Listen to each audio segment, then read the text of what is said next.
क्या आप मौत को टाल सकते हैं? क्या आप यमराज से अपने पति की जान मांग सकते हैं? आज मैं आपको एक ऐसी स्त्री की कहानी सुनाता हूं जिसने सिर्फ अपनी बुद्धि से मौत को हरा दिया। ये है सावित्री की कहानी। बहुत समय पहले मद्र देश में राजा अश्वपति रहते थे। उनकी एक सुंदर और बुद्धिमान पुत्री थी, सावित्री। जब सावित्री विवाह के योग्य हुई तो राजा ने उससे कहा, पुत्री, तुम खुद अपना वर चुनो। सावित्री ने पूरे भारत की यात्रा की और एक दिन एक जंगल में उसने एक युवा पुरुष को देखा। वो लकड़ी काट रहा था। उसकी आंखों में गंभीरता थी, चेहरे पर संतोष था। सावित्री के दिल ने कहा, यही है मेरा पति। लेकिन सावित्री को नहीं पता था कि उसने जो वर चुना है उसकी मौत सिर्फ 1 साल दूर है। क्या होगा जब उसे ये सच पता चलेगा? वो युवा पुरुष था सत्यवान, एक राजा का बेटा जो अंधेपन के कारण अपना राज्य खो बैठा था। अब वो अपने माता पिता के साथ जंगल में तपस्वी जीवन जी रहा था। जब सावित्री ने अपने पिता को अपनी पसंद बताई तो वहां महामुनि नारद प्रकट हुए। राजा अश्वपति, ये विवाह मत होने दो, नारद ने कहा।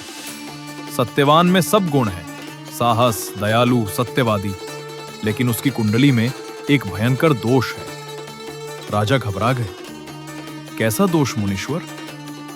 नारद ने गहरा सांस लिया।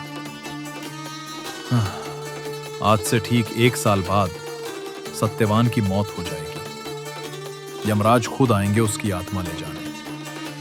सावित्री के सामने 2 रास्ते थे, या तो दूसरा वर चुन ले या फिर प्यार करके 1 साल बाद विधवा बन जाए। उसने क्या चुना? लेकिन सावित्री ने कहा, मेरा मन एक बार किसी को अपना पति चुन चुका है।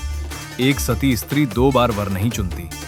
चाहे 1 साल हो या 100 साल, मैं सत्यवान से ही विवाह करूंगी। लेकिन पुत्री, तू जानबूझकर वैधव्य को अपना रही है, राजा ने समझाया। सावित्री ने शांत स्वभाव में कहा, पिताश्री, लंबी उम्र जीने से बेहतर है सही व्यक्ति के साथ थोड़ा समय जीना। मैं सत्यवान की पत्नी बनूंगी। विवाह हो गया। अब शुरू होती है एक औरत की बुद्धि और यमराज की शक्ति के बीच की लड़ाई। सावित्री ने मौत को हराने की तैयारी शुरू कर दी। सावित्री ने गिनती शुरू की। हर दिन, हर घड़ी उसने अपने मन में एक योजना बनाई। उसने सारे वेद, उपनिषद और धर्मशास्त्र पढ़े। जब सिर्फ 3 दिन बचा तो सावित्री ने खाना पीना त्याग दिया। वो तपस्विनी बन गई। सत्यवान के पिता ने कहा, पुत्री, इतना कष्ट क्यों दे रही हो अपने को? सावित्री मुस्कुराई। उसने अपने दिल का राज किसी को नहीं बताया। आखिरी दिन आ गया। आखिर वो दिन आ गया जिस दिन सत्यवान को मरना था। सावित्री जानती थी आज क्या होगा। क्या वो तैयार थी? सुबह हुई। सत्यवान जंगल में लकड़ी काटने जा रहा था। आज तक सावित्री कभी साथ नहीं गई थी, लेकिन आज वो जिद करके साथ चली। जंगल में सत्यवान पेड़ काट रहा था। अचानक उसे चक्कर आने लगा। सावित्री, मेरा सिर! वो गिर गया। सावित्री ने उसका सिर अपनी गोद में रख लिया। उसने देखा, आकाश में एक दिव्य आकृति आ रही थी। काला रंग, लाल आंखें, हाथ में पाश। यमराज। लेकिन सावित्री की तपस्या इतनी गहरी थी कि उसे यमराज दिख गए।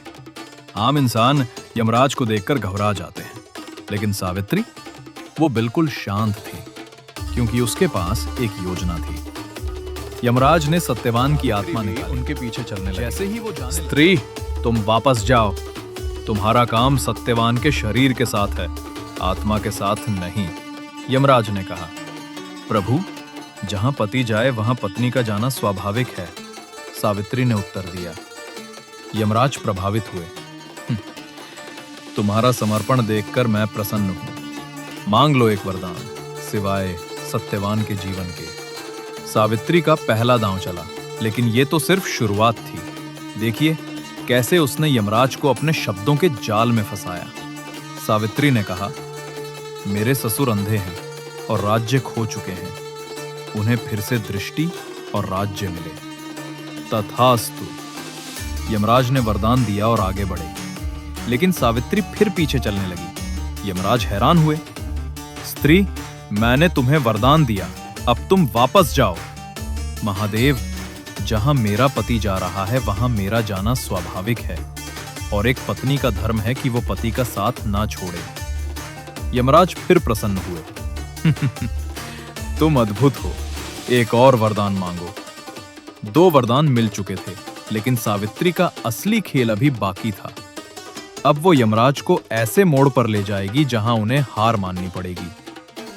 मेरे पिता अश्वपति पुत्रहीन हैं, उन्हें 100 पुत्र प्रदान करो। तथास्तु, यमराज बोले और चलने लगे, लेकिन सावित्री रुकी नहीं, चुपचाप पीछे चलती रही। यमराज अब थोड़ा परेशान होने लगे। स्त्री, तुमने 3 वरदान ले लिए, अब तुम वापस जाओ। सावित्री ने बहुत विश्वास के साथ कहा, प्रभु, आप जैसे महापुरुष का कैसे छोड़ सकती हूँ आपका साथ। सावित्री ने यमराज को इतना प्रभावित कर दिया कि उन्होंने 4था वरदान देने को कहा। और अब सावित्री अपना फंदा फेंकने वाली थी। यमराज ने कहा, ठीक है, तुम्हारी भक्ति और बुद्धिमत्ता देखकर मैं एक और वरदान दूंगा, मांगो। सावित्री ने आंखें बंद की। यही वो पल था जिसके लिए उसने 1 साल से तैयारी की थी। महादेव, मुझे 100 पुत्र प्रदान करो। सौभाग्यवती पुत्र चाहती हूं। यमराज ने बिना सोचे तथास्तु, और जैसा ही ये शब्द उनके मुंह से निकला वो रुक गए। लेकिन अब बहुत देर हो चुकी थी। देखिए कैसे सावित्री ने मौत को हराया। यमराज मुस्कुराए। उन्होंने अपना सिर हिलाया। सावित्री, तुमने मुझे अपनी बुद्धि से हार दिया। तुमने मांगा सौभाग्यवती होने का वरदान, मतलब तुम्हारा पति जीवित रहेगा, क्योंकि विधवा को सौभाग्यवती नहीं कहते। और मैंने तथास्तु कह दिया। अब मैं अपना वचन तोड़े बिना तुम्हें 100 पुत्र नहीं दे सकता, और 100 पुत्र तब तक नहीं हो सकते जब तक तुम्हारा पति जीवित न रहे। यमराज ने सत्यवान की आत्मा वापस कर दी। जा सावित्री जा, आज तूने अपने पति को मौत के मुंह से बचा लिया। तेरी बुद्धि और पतिव्रता धर्म के आगे मैं हार गया। और इसी तरह सावित्री वापस आई। सत्यवान जीवित हो गया। उसके ससुर को दृष्टि और राज्य वापस मिल गया। उसके पिता को 100 पुत्र मिले और सावित्री को 100 पुत्र। ये कहानी हमें सिखाती है कि सच्चा प्यार और तीव्र बुद्धिमत्ता किसी भी मुश्किल को पार कर सकती है। सावित्री ने न तलवार उठाई न कोई जादू किया। उसने सिर्फ अपनी बुद्धि और धैर्य से यमराज को हार दिया। अगर आपको ये कहानी पसंद आई तो लाइक करें और चैनल को सब्सक्राइब जरूर करें। अगली वीडियो में आएगा एक और रोचक माइथोलॉजी स्टोरी।